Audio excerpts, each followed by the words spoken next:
এবং 100 মার্কসের এই মান বন্টনে আমরা দেখতে পাচ্ছি যে পদার্থতে 30 মার্কস, রসায়নে 30 মার্কস, জীববিজ্ঞানে 30 মার্কস, অর্থাৎ ফিজিক্স কেমিস্ট্রি এবং বায়োলজিতে আপনার হচ্ছে 90 এবং সাধারণ জ্ঞান ইংলিশে হচ্ছে 10। এই মোট 100 মার্কসের পরীক্ষায় আপনাকে অংশগ্রহণ করতে হবে। এছাড়া জিপিএ এর একটা মার্কিং কিন্তু আপনার জন্য বরাদ্দ থাকবে।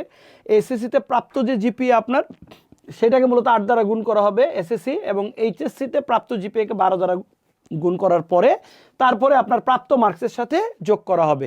এবং আপনাদের মনে রাখতে হবে যে ভর্তি পরীক্ষা, সেই ভর্তি পরীক্ষা হচ্ছে 100 মার্কসের এমসিকিউ হবে, এবং এই পরীক্ষার সময় 1 ঘন্টা। ভর্তি পরীক্ষার সময় অ্যাকচুয়ালি একটা জিনিস আপনাদের মাথায় রাখতে হবে যে সেখানে ভুল যদি উত্তর আপনি প্রদান করেন, তাহলে প্রত্যেকটা ভুল উত্তরের জন্য 0.25 করে কাটা যাবে, এবং আপনার সেকেন্ড টাইমারদের জন্য কোনো মার্কস কাটার কোনো সিস্টেম নাই। অর্থাৎ আপনারা সেকেন্ড টাইমার হলেও আপনারা নিউ স্টুডেন্টদের সাথে একইভাবে কম্পিটিটিভ ওয়েতে পরীক্ষা দিতে পারবেন।